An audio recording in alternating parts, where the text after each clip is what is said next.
오늘 함께 나눌 말씀은 요한계시록 15장 1절부터 8절까지 말씀입니다. 요한계시록 15장 1절에서 8절까지 말씀입니다.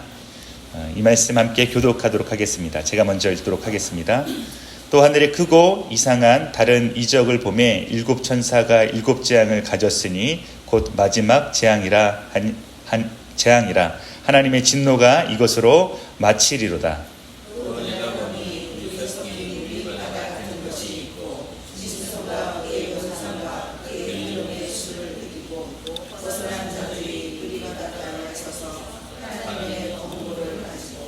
하나님의 종 모세의 노래 어린 양의 노래를 불러 이르되 주 하나님 곧 전능하신 이시여 하시는 일이 크고 놀라우시도다.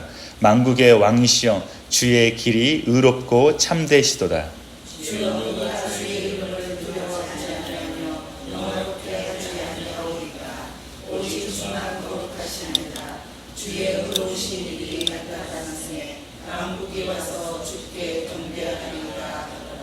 또 이 일 후에 내가 보니 하늘의 증거 장막의 성전이 열리며 일곱 재앙을 가진 일곱 천사가 성전으로부터 나와 맑고 빛난 새로운 옷을 입고 가슴에 금띠를 띠고 내 생물 중에 하나가 영원토록 살아계신 하나님의 진노를 가득히 담은 금 대접 일곱을 그 일곱 천사들에게 주니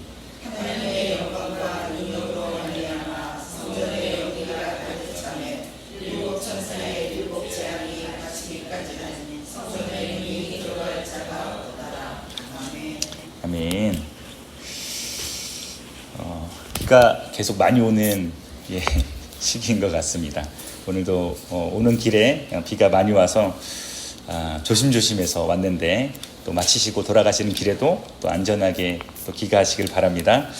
오늘 말씀 계속적으로 계시록의 말씀을 우리가 보고 있습니다. 또 오늘 말씀도 두 그룹의 우리가 모습을 볼 수가 있죠. 하나는 구원받는 성도들 그리고 승리에 차서 하나님께 영광과 찬송을 돌리는 사람들이 있다면 또 한 그룹은 하나님의 진노의 그릇이 이제 더 이상 기다려주지 않고 그들 가운데 붓게 되어지는 그 장면, 그 시작을 우리에게 보여주고 있습니다. 계시록의 말씀을 보면서 우리에게 주어지는 마음은 두 가지 마음일 것 같습니다. 하나는 두려움과 떨림의 마음이지만 또 하나는 소망으로 가득 찬 마음이라는 것입니다. 두려워하는 자들은 그들이 왜 두려워하는지도 알지 못할 수 있지만 그러나 소망이 가득 찬 하나님의 백성들은 우리가 이 소망을 잃어버리기라도 하면 이 소망 가운데 들어갈 수 없는 사람이라면 얼마나 큰 두려움 가운데 우리가 머무를 수밖에 없는가라는 생각을 하는 것이 바로 우리가 오늘 그리고 요즘 접하게 되는 말씀이 아닌가라는 생각이 듭니다. 사랑하는 성도님들은 이 말씀을 우리가 매일매일 접하지만 그러나 두려움 가운데 하나님을 경외하는 모습도 있지만 그러나 소망으로 가득 찬 모습이 우리 안에 있기를 소망합니다. 오늘 첫 번째 말씀을 보면 이런 말씀이 나옵니다. 1절 말씀입니다. 또 내가 하늘에 크고 이상한 다른 이적을 보매 일곱 천사가 일곱 재앙을 가졌으니 곧 마지막 재앙이라 하나님의 진노가 이것으로 마치리로다. 하나님의 진노가 이제는 마지막 이전까지 너에게 보여준 진노 하나님이 어떻게 이 세상을 심판하시고 어떻게 이 세상을 다스릴지에 대하여서 마지막 심판과 재앙을 보여주었다면 이제는 이것이 너에게 보여줄 마지막 재앙이다라고 말하고 있습니다. 여기에는 동일하게 완전한 숫자가 등장하고 있죠. 일곱 천사가 등장하고 있고 또 완전히 하나님의 진노로 말할 수 있는 일곱 재앙을 가진 천사의 모습을 보여주고 있습니다. 계속적으로 이 계시록의 말씀은 우리에게 그리고 마지막 세대에 하나님이 얼마나 온전하게 그분의 계획 가운데 있어서 모든 구원을 이루실 뿐만 아니라 모든 재앙, 심판이 공의롭게 이루어질 것인가를 우리에게 보여주고 있습니다. 2절 말씀을 보면 흥미롭게 이런 말씀을 하고 있습니다. 2절 말씀 우리 함께 한번 읽어보도록 하겠습니다. 또 내가 보니 불이 섞인 유리바다 같은 것이 있고 짐승과 그의 우상과 그의 이름의 수를 이기고 벗어난 자들이 유리바다 가에 서서 하나님의 검은고를 가지고 여러분 우리가 이 말씀을 볼 때마다 계시록은 자꾸 우리들에게 들려주는 어떤 표현이 있습니다. 특별히 믿음의 사람들에 대한 표현이죠. 그 사람들에 대해서 이야기하기를 뭐라고 이야기하고 있냐면 너희가 이기었다라고 말하고 있습니다. 너희가 환난과 어려운 가운데에, 그리고 세상 사람들, 세상 가운데 있어서 짐승이라 불리고 있고 우상이라고 나타나고 있고 음녀라고 불려지는 이 모든 것으로부터 너희가 견디었다, 그리고 그것을 이기었다라고 표현을 하고 있습니다. 이 말씀에서도 어떤 사람들이 등장하냐면 짐승과 그의 우상과 그의 이름의 수를 이기고 벗어난 자들, 이렇게 말하고 있습니다. 연약해 보이지만 하나님의 백성들은 그 어려움과 환난 가운데 이기고 그 환난을 벗어난 자들이라고 성경은 우리에게 말하고 있습니다. 그런데 여기에서 한 가지, 이 사람들이 무엇을 하고 있냐면 이 유리바다 가운데 서서라고 말하고 있습니다. 이 불이 섞인 유리바다 같은 것을 의미하는 것은 무엇이냐면 진노 가운데 있는 상황입니다. 이제 이 진노가 완전히 이 세상 가운데의 마지막 진노로 불려줄 수 있는 이 진노 가운데 위에 서 있는 사람들이라고 말하고 있습니다. 그러니까 어떠한 장면을 우리가 볼 수가 있습니까? 지금 세상은 불이 섞인 유리바탕 진노 가운데 있지만 이 모든 상황을 이기고 벗어난 자들이 이 바다 가운데에 서 있다라고 말하는 것이죠. 우리에게 굉장히 큰 위로의 말씀, 격려의 말씀이라고 저는 생각합니다. 우리가 어떠한 고난이 있을지라도 그 위에 서 있을 수 있는 것이죠.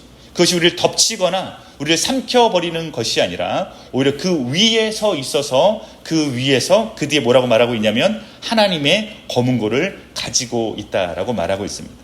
여기서 하나님의 검은고라고 이야기하였으니까 무슨 옛날 우리가 국악을 연주하나 이렇게 생각할 수 있지만 그렇지 않죠. 어떠한 자세입니까? 어떠한 모습입니까? 하나님을 찬양하고자 하는 준비가 되어진 모습입니다.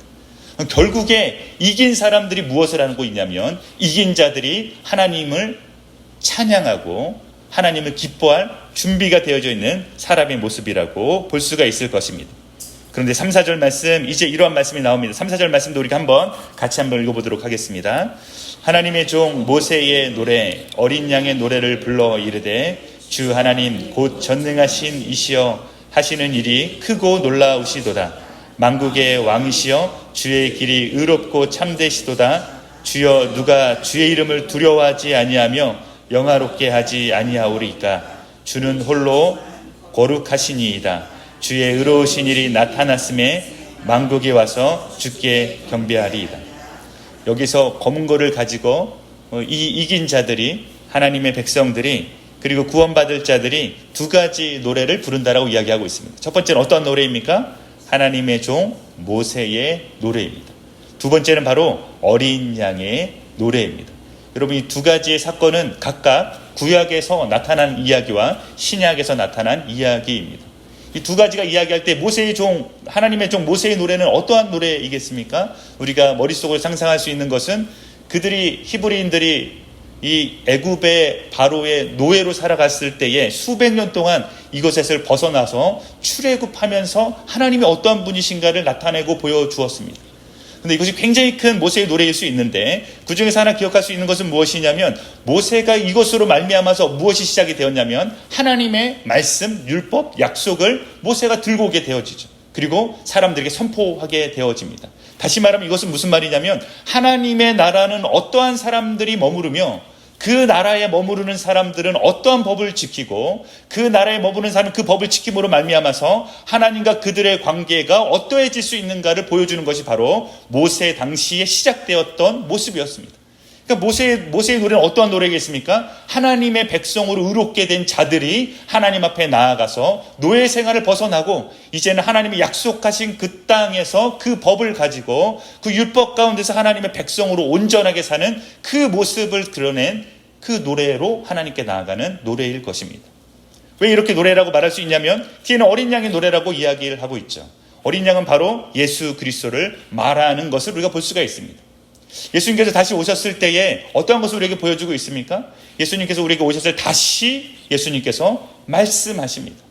로마서에서 이야기하던 것처럼 율법이 있었지만 새로운 또 하나의 한 율법, 그것이 바로 예수 그리스도라고 말한 그 율법이 와서 이 율법의 완성이라고 말하고 있습니다. 사실 부족한 게 아니었죠. 그러나 사람들에게 있어서, 이스라엘 백성들에게 있어서 이 율법으로 말미암아서 오히려 완벽한 율법이었지만 율법으로 말미암아서 하나님 앞에서 어떠한 것이 죄인지 의인지에 대해서 드러낼 수 있는 율법이었지만 그들은 이것을 잘못 이해하고 있었죠. 잘못 활용하고 있었습니다. 이것을 완벽하게 만들어준 것이 무엇이었습니까? 그래서 바로 예수 그리스도의 한 의가 나타났다라고 말하고 있는 것입니다. 우리가 주일에 이제 우리가 산상수훈을 듣고 있죠. 산상수훈을 들으면서 예수님이 사실 마태복음에서 처음으로 이스라엘 백성들에게 가르치는 장면입니다. 그가 산에 올라가서 백성들을 바라보면서 이 말씀을 선포할 때에 이것을 몇몇 신학자들, 많은 성경학자들이 뭐라고 말하고 있냐면 이것은 마치 모세가 출애굽한 이후에 이스라엘 백성들에게 율법을 가르쳤던 것처럼 예수님께서 이 산에 올라서 이스라엘 백성들을 바라보면서 하나님의 법을, 새로운 법을, 그리고 완전한 법을, 온전한 법을 가르치고 있다라고 말하고 있습니다.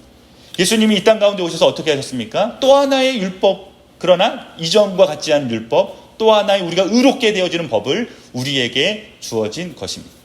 지금 3, 4절의 말씀은 이 이기는 자들이 무엇으로 말미암아서 기뻐하고 있냐면 바로 모세가 출애굽하고 난 다음에 새로운 하나님의 약속의 땅으로 들어가서 하나님의 법을 지키는 자들이 살아가는 그 모습으로 하나님을 찬양하였던 것을 상상하고, 또 하나는 예수 그리스도께서 또 하나님의 법을 가지고 와서 하나님의 나라가 어떻게 이 법으로 말미암아서 지키는 자들이 하나님을 어떻게 섬기고 그들은 하나님의 어떤 의인이 될지에 대하여서 나타냈던 그 노래를 지금 이 백성들이 부르게 되었다라고 말하고 있습니다. 그래서 그들이 찬양하는 목소리는 어떤 목소리입니까? 주 하나님 곧 전능하신 이시와 하시는 일이 크고 놀라우시도다. 만국의 왕이시여 주의 길이 의롭고 참되시도다. 주여 누가 주의 이름을 두려워하지 아니하며 영화롭게 하지 아니하오리까. 주는 홀로 거룩하시며 주의 의로우신 일이 나타났음에 만국이 와서 주께 경배하리이다. 여러분, 이것이 바로 우리가 부르는 하나님의 노래인 것입니다. 사랑하는 성도 여러분, 이 두 가지의 노래의 공통점이 또 하나 있다면 무엇입니까? 그것은 바로 하나님의 약속이 반드시 이루어졌다라는 것입니다. 출애굽 이전에 애굽에서 노예 생활을 하였던 히브리인들은 수백 년, 400년이 넘는 시간을 기다렸을 것입니다. 그들은 기다리면서 무엇을 기대했을까요? 바로 하나님께서 그들을 구원하시는 것입니다. 하나님 다시 오셔서 그들을 구원하셨을 때 어떻게 구원하셨냐면 그들에게 새로운 법을 주고 새로운 땅을 주고 새로운 나라에 하나님 어떻게 인도하시고 그들이 그 땅에서 어떻게 살아가야 되는지를 보여주셨죠. 그리고 또 하나의 약속은 무엇이었습니까? 바로 그들이 연약함을 보았을 때에 완전한 의가 드러나는 예수 그리스도에 대한, 메시아에 대한, 그리스도에 대한 약속을 주셨습니다. 그것은 또 오랜 시간이 흘렀어야 됐었고, 그것이 마치 굉장히 오랜 시간으로 말미암아서 그들이 잊어버리지 수도 있었을 때에, 그러나 우리 하나님의 약속은 신실하게 드러나였고 완성이 되었습니다. 여러분, 우리는 이 두 가지 노래를 부르면서 우리는 그 하나님의 약속을, 신실하신 그 하나님을 우리는 또 기다리고 있는 사람들입니다. 많은 그리스도인들이 이 약속을 잊어버리며 살아갈 수 있지만 사랑하는 성도 여러분, 저와 함께 이 약속을 잊지 않았으면 좋겠습니다. 어떤 약속입니까? 주님은 반드시 다시 오신다라는 약속입니다. 여러분, 사람들은 수백 년 지나면서 몇 세대가 지나갔을까요? 그들의 아버지의 세대가 지나가면서 반드시 하나님의 약속을 지키실 것이다. 아브라함의 하나님, 야곱의 하나님, 이삭의 하나님께서 우리에게 주신 그 약속을 반드시 이룰 거라고 했지만 그 세대에서 이루지 못하고 그 다음 세대 이루지 못하고 그 다다음 세대 이루지 못하고 그 모든 약속을 잊어버릴 만큼 시대가 지나갔지만 그 약속을 하나님이 반드시 지키셨죠. 메시아에 대한 약속도 마찬가지였습니다. 우리들도 그 약속을 가지며 살아가는 사람들이죠. 어쩌면 우리의 세대 가운데 그 약속은 우리가 볼 수 없는 약속이 되어질 수도 있을 것입니다. 우리의 다음 세대에, 그리고 또 다음 세대가 기다려야 되는 말씀일 수도, 약속일 수도 있을 것입니다. 그러나 우리는 그 약속을 붙들고 살아가는 우리 하나님의 백성이라는 것을 우리 모든 성도들이 잊지 않았으면 좋겠습니다. 그 다음의 말씀은 이렇게 말합니다. 그 다음은 성전에서 나오는 7 천사가 마지막 이야기일 때 이렇게 말합니다. 5절 말씀입니다. 이 일 후에 내가 보니 하늘의 증거 장막 성전이 열리며 7 재앙을 가진 7 천사가 성전으로부터 나와 맑고 빛난 세마포 옷을 입고 가슴에 금띠를 띠고, 7절 말씀 우리 함께, 7절 8절 말씀 우리 함께 읽어보도록 하겠습니다. 내 생물 중에 하나가 영원히 살아계신 하나님의 진노를 가득히 담은 금 대접 7을 그 7 천사에게 주니 하나님의 영광과 능력으로 말미암아 성전의 연기가 가득 차매 일곱 천사의 일곱 재앙이 마치기까지는 성전에 능히 들어갈 자가 없더라. 5장 5절 6절에 보면 이렇게 표현하죠. 이 일 후에, 이 모습을 본 후에 하나님이 어떻게 이 세상을 심판하실지에 대해서 나타내 보여주시는데, 하늘의 증거 장막 성전이 열리며 일곱 재앙을 가진 일곱 천사가 성전으로부터 나오게 되어집니다. 바로 거룩한 그 예루살렘 성을 우리가 기억한다면, 그 거룩한 성전에서 나온 일곱 천사들이 일곱 재앙을 가지고 심판을 하겠다라는 그 모습을 나타내 보이는 겁니다. 근데 그 천사들이 어떠한 행세로 가지고 어떠한 차림으로 나오고 있냐라고 말씀하고 있냐면, 빛난 세마포 옷을 입고 가슴에 금띠를 띠고 라고 말하고 있습니다. 여러분, 이 모습은 어떤 모습이냐? 마치 제사장과 같은 모습입니다. 제사장이나 혹은 왕의 모습을 가지고 있는 그런 옷차림을 보여주고 있습니다. 세마포 옷과 가슴에 금을 띄었던 건 제사장의 모습, 왕의 모습을 가지고 있는 것이죠. 이것은 어떤 것을 우리가 상상해 볼 수 있을까요? 바로 거룩하게 제사 드려진, 그리고 심판하게 되어지는 그 모습을, 공의를 펼치시는 하나님, 심판을 하시는 하나님, 그 모습을 천사들이 가지고 나오는 것입니다.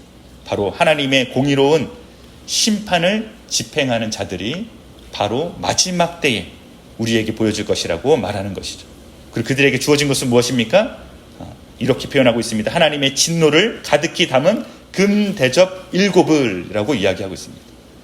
하나님의 진노가 가득 찬 금대접을 가지고 와서 이들에게 한꺼번에 이 금대접에 대해서 쏟아 부을 것이다 라고 말하는 그 모습이 나타나고 있는 것이 오늘 마지막 말씀입니다.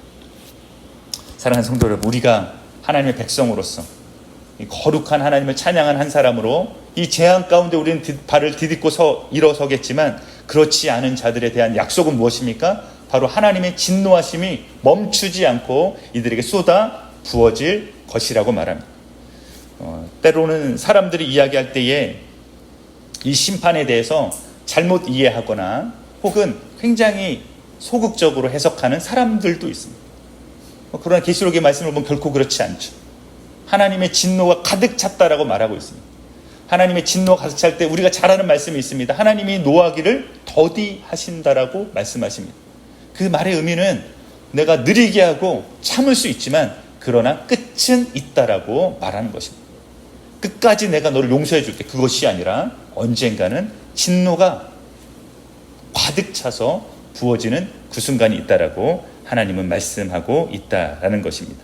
마지막 8절 말씀 우리 함께 읽고 우리 말씀을 마무리하도록 하겠습니다. 함께 읽어보도록 하겠습니다. 하나님의 영광과 능력으로 말미암아 성전의 연기가 가득 차매 일곱 천사의 일곱 재앙이 마치기까지는 성전에 능히 들어갈 자가 없더라. 여기서 하나님의 말씀이 이렇게 말씀하십니다. 이 일곱 재앙, 완벽한 이 일곱 재앙이 마치기까지는 아무도 성전에 능히 들어갈 수 없을 것이다. 하나님께서 완전한 결단을 우리에게 말씀하고 있죠.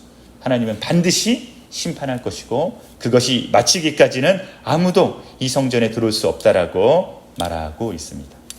오늘 이 말씀이 또 우리에게 소망으로 가득 차고 우리의 기쁨을 주는 복음의 메시지이기도 하지만, 한편으로는 우리가 두렵고 하나님을 경외하는 마음으로, 사도 바울이 고백했던 것처럼 두렵고 떨리는 마음으로 너희의 구원을 이루라라고 격려하고 그리고 선포했던 것처럼, 우리들의 마음 가운데 있어서도 하나님의 말씀을 받아들일 때에 우리가 두렵고 떨리는 마음이 있지만 그런 소망으로 가득 차고 우리의 믿음을 다시 한번 돌아보면서 우리가 그날의 마지막 날에 하나님을 찬양하고 기뻐할 그날을 기뻐하면서 주님이 약속하신 것을 기다릴 수 있는 우리 모든 성도님 되시기를 축복합니다. 우리 함께 기도드리도록 하겠습니다.